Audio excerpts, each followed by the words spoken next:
Hello, fellow readers. This is Alyssa at Stories and Spoilers, the podcast.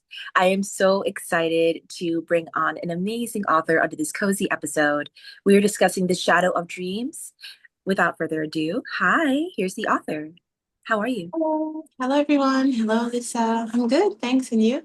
I'm doing well, thank you. Can you tell listeners a little bit about what made you fall in love with stories and what kind of developed The Shadow of Dreams? Yes, that's a great question. So, since I was a little girl, I've always loved stories. I always loved reading books. I remember one of my favorite book was Jane Eyre by Emily Bronte, and I remember thinking, "Wow, this little girl, she goes through the same things as me." So I could identify very easily.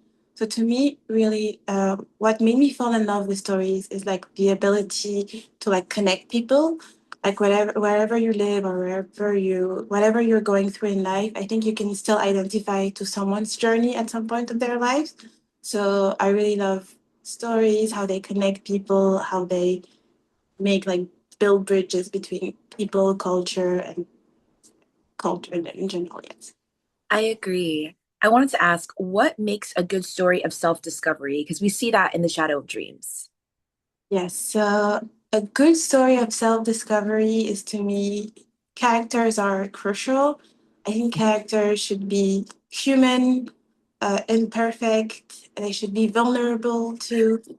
So that's, to me, I think the main thing. So vulnerable, imperfect, and also they should be challenged in a new environment. It can be a new environment or a new stage of their lives. Really, there must be some sort of challenges in which they can like discover themselves, because you really discover yourself when you face a new situation and you learn, okay, how can I adapt? How can I react to this new situation? Mm. What are three words you would use to describe your debut novel, The Shadow of Dreams?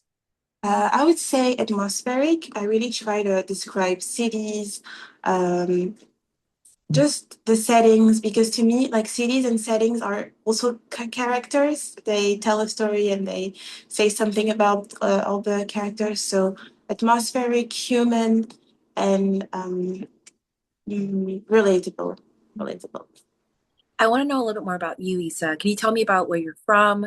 In this story, The Shadow of Dreams, we're seeing a lot of travel happening, a lot of self-discovery, especially for a very diverse and complex main character who is easy to love. I want to know a little bit more about you. I feel like, did you pour yourself into the story? It feels very personal. Yes, completely. So I was born and raised in France, Paris, and my parents are from Ivory Coast, West Africa. And then I grew up between Paris and Belgium as well. So, and then I moved to the United States 3 years ago. So yeah, there it was a lot of traveling in my life, and that's how I brought into this book, because all the observations, I feel like I have another view of like the societies or the different cities because I come from another place. So that's what I wanted to share mainly in my book, share the different perspective. And if you're French, you can easily identify with some characters like Manon, and if you're American, you can also identify with Lina. If you like, just if you move to another state to for your studies, you can experience this life of new beginnings, of doubts. So yeah, I think I poured a lot of like traveling observations and my fascination for like cities and new places. Mhm. Can you tell us a little bit about what inspired The Shadow of Dreams and what the story is about for listeners who haven't read it yet? So yeah, The Shadow of Dreams is a story of Lina and Manon. So Lina, she moves from Paris to Miami to live her American dream. And so she goes to see her boyfriend, and she ends up like living, navigating, sorry, ambition, identity. And while Manon, her best friend, stays in Paris. I want to say Lina, so because she's the It's main okay. character. While Manon, she stays in Paris and she works in the luxury corporate sector in Paris. So I describe friendship between the two friends and how they both try to achieve their goals, whether it's through corporate or building another new life for themselves in a new country. And what has inspired, I think I wasn't inspired by a specific person, but I was inspired by a generation of like global people, global citizens that have like romanticized living abroad, starting over a new country. I feel like, especially on social media, it's romanticized, and everyone has like a friend or someone in their like surroundings that moved abroad and started a new life, or even in a different state, and it's romanticized. So I wanted to tackle this specific the gap between sometimes the reality and the expectations when you start over in a new place. What are, I'm really curious that you brought that up.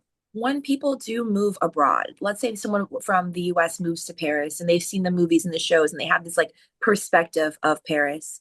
While writing The Shadow of Dreams, how did that feel to kind of unpack like someone coming from Paris to the US and navigating love and their career and the complexities of that?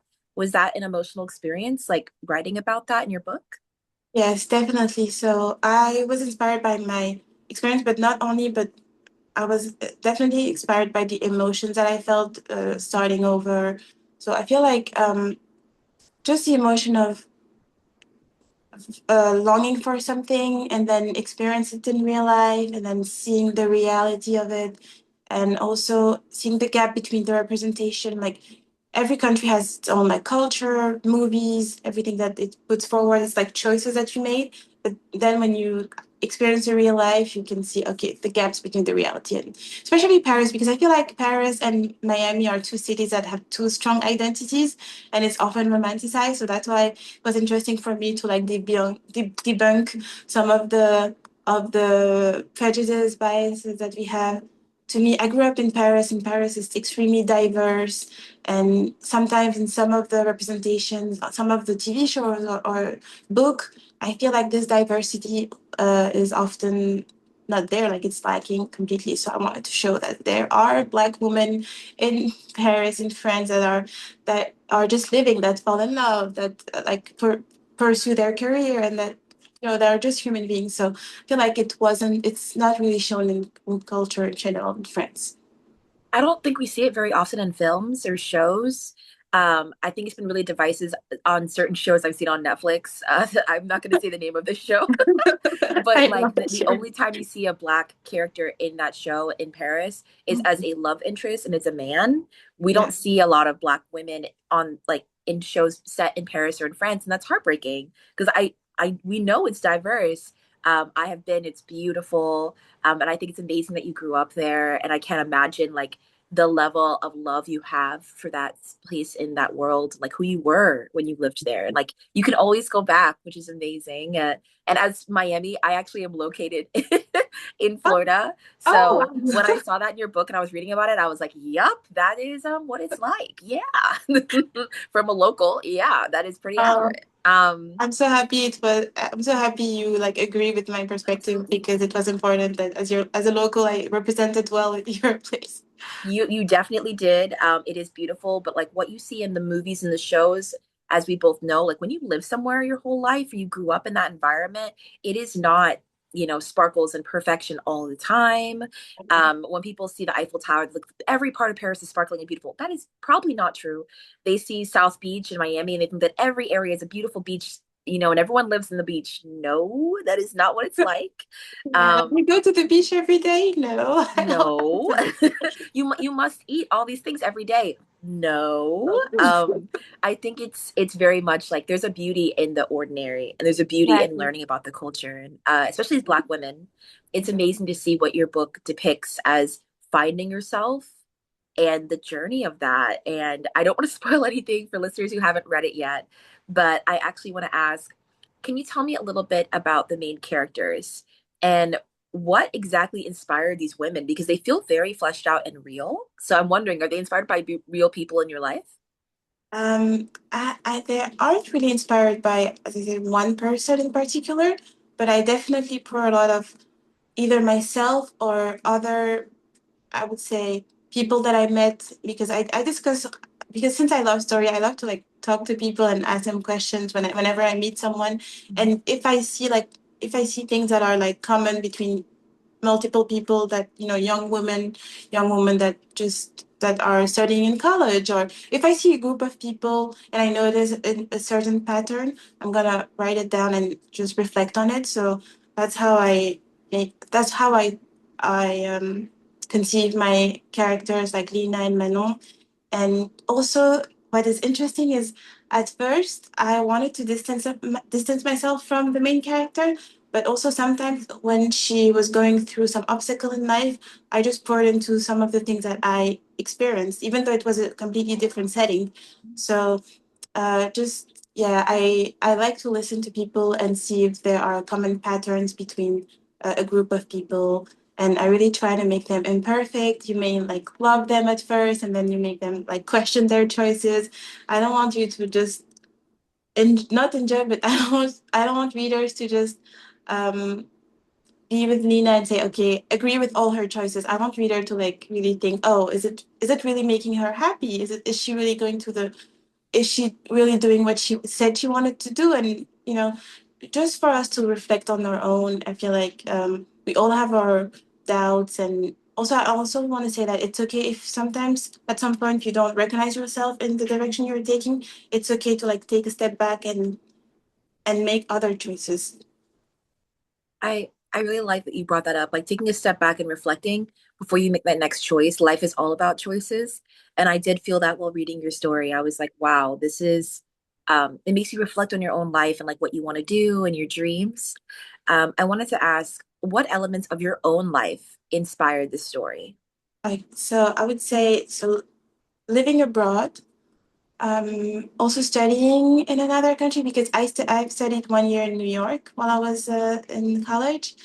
Um, and also, I would say balancing expectation versus reality, and also peer pressure, because we talk about a lot about peer pressure when we're like in our teenager years, but peer pressure is extremely present in our adult life, especially at the beginning of our adult life, because I feel like we all, well, if you go to school, everyone has the same life pretty Hmm. practically, but then whenever you leave the school, either after college or even after high school, or whatever your path is, whenever you're not in this system that everyone is in, you kind of have to choose your path and build your path.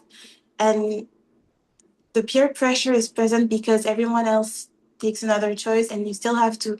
Sometimes I feel like you still have to maintain. You still have to say that you have your life together, especially in your 20s. This decade is amazing, fascinating because you're still figuring out life. But at the Hmm. same point, people expect you to have your life together, which is to me a contradiction. So I wanted to explore this contradiction. I absolutely adore that. Like, I also think there's an added pressure, correct me if I'm wrong, as women of color, this expectation of wherever you are in the world, whatever age you are, you must have to some extent a level of decorum. You do have to have a certain level of grace. You have to be understanding. You can't be too loud. You have to, your appearance, you can't walk outside and like, not look your best. There's so many expectations put on Exactly. us, especially in like the dating world as well as we navigate love.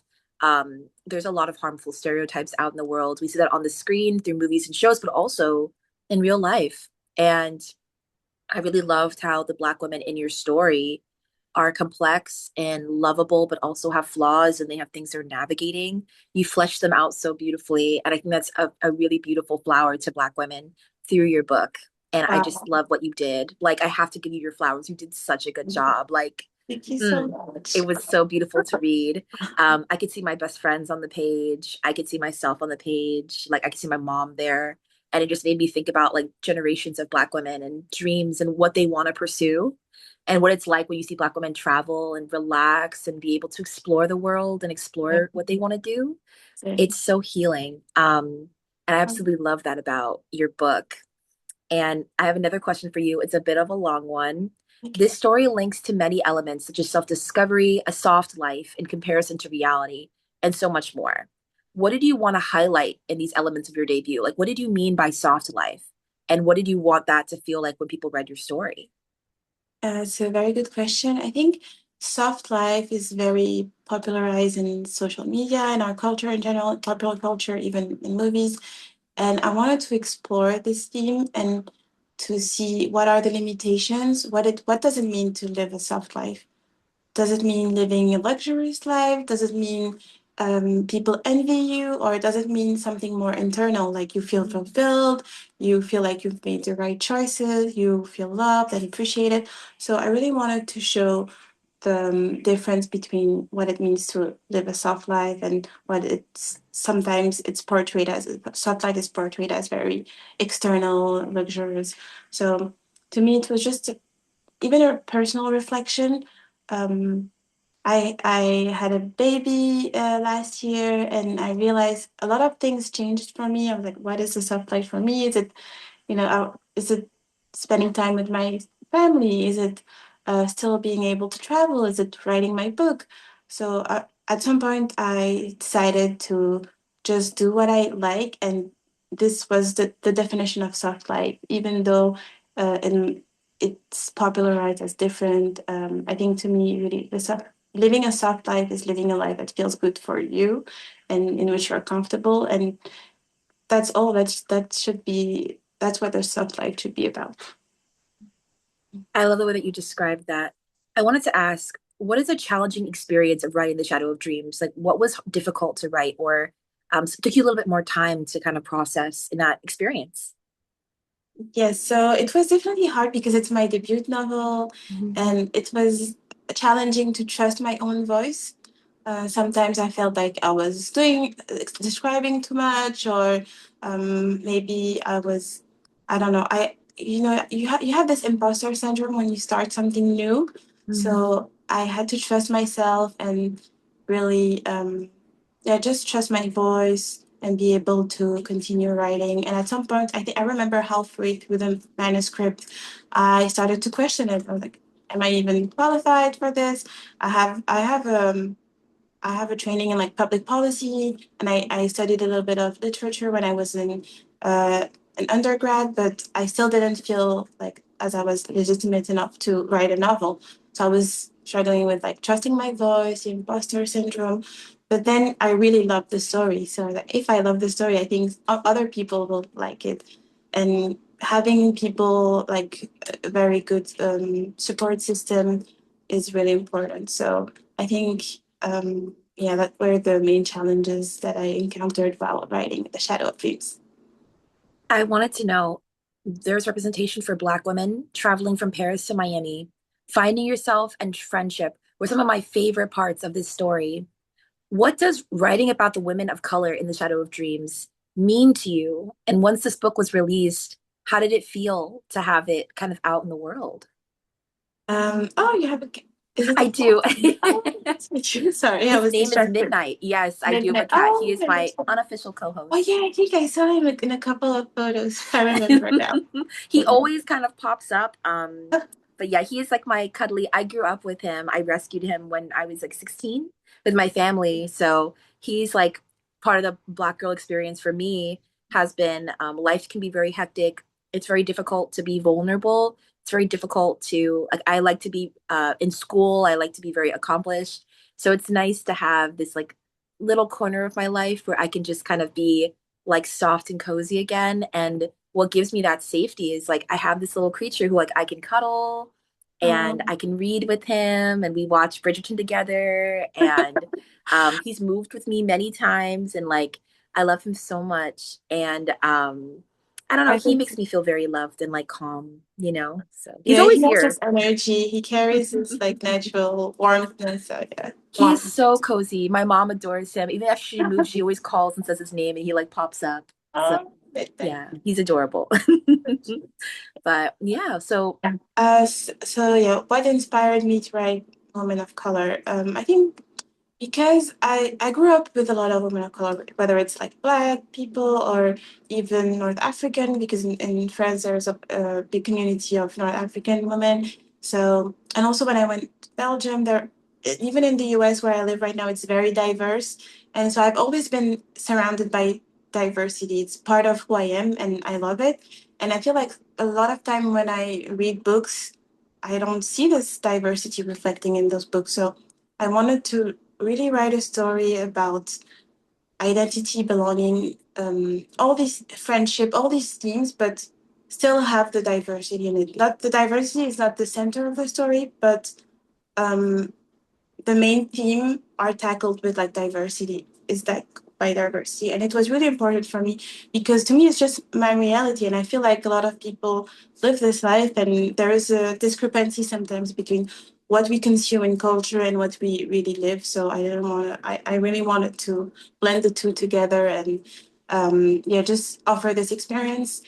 And I think the second question was how did I feel when the book was out in the world? Okay, so when I had multiple conversations with people who read the book, and it was so interesting to see how they see themselves in the book, how they identified with the main character or with other characters in the book.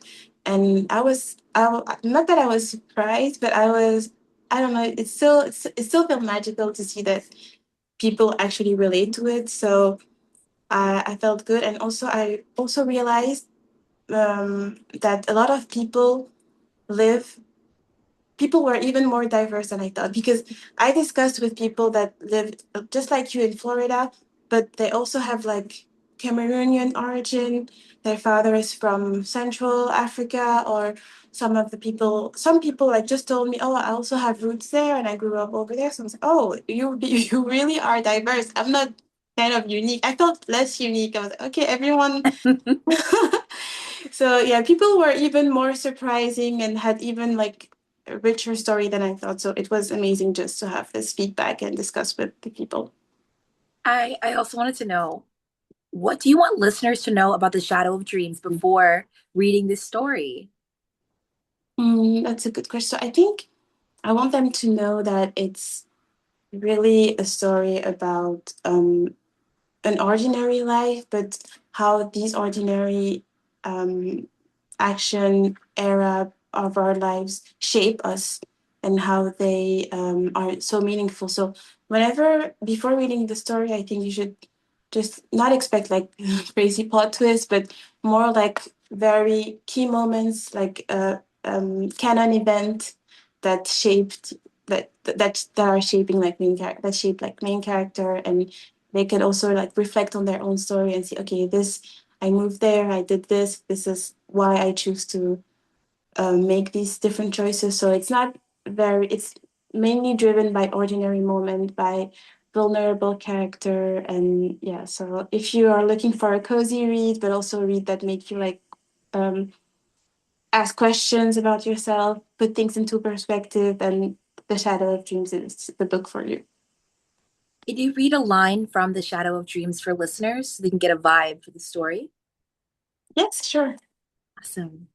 I'm so excited. This is one of my favorite parts of the podcast is hearing authors read from the book directly. It feels very intimate and special hearing from like the person who wrote the words. I don't know. It's really cool. So I am so excited. Of course. Okay, so I think I will read the first line. I think they do a good job of setting the atmosphere. Perfect. So Lena stepped out of the shower, letting the steam curls around her like fog. Her last day at La Sorbonne was behind her. 5 years of studies, essays, reading, and relentless exam, and now it was over. It didn't feel real. For so long, she had imagined this moment, what life would be like once the grind was behind her. But what she didn't expect was that after earning her master's in literature, she would be heading right back into school. Yes, that's right. Lina Venisa, after years of complaining about deadlines, group project, had enrolled again. But if she was being honest, it wasn't really a choice. Liam, her boyfriend, was American, and after 2 years of long distance, she was exhausted and tired of the time difference, the missed cold, and the ache of wanting to be held. Tired of crying after each fight, wishing she could reach across the Atlantic and make it better. Wow. Perfection. Absolute perfection. I Thank you so much. Thank you thank for you. sharing your light and your book and your thoughts and your inspiration with the listeners and with me. Where can everyone find you on social media and where can they find the Shadow of Dreams? Of course, so you can find me on Instagram. My Instagram is im.isa, EISA, on TikTok, and my book can be found on Amazon and on my website as well. So, which is my name, Eisa Gouredou, last name .com. So yeah, please, if you read the story, too, don't hesitate to leave reviews. I love reading reviews. I think it's one of my favorite things. I feel like we are connected because I wrote the book, and then there's a conversation so between readers and me. So please leave a review if you have the time. And yeah, thank you so much for this time, and for thank you, Elisa, for this platform that you're making. You are incredible human being. So thank you. Thank you for listening. Thank you for coming on the podcast and just being wonderful. Everyone, grab your copies of The Shadow of Dreams. It is amazing. I will have everything linked in the show notes below as well. I will also have this shout out on Instagram. I can't wait for everyone to read it and to just talk about how magical and how beautiful and tender this story is. Hope fingers crossed it becomes a movie one day or a show. That'd be so cool. Everyone who listens, subscribe on YouTube, follow on Spotify, and leave the author lots of love. Follow them on Instagram and get this book as soon as you can. I'll see you guys later. Stay cozy and keep reading. Bye.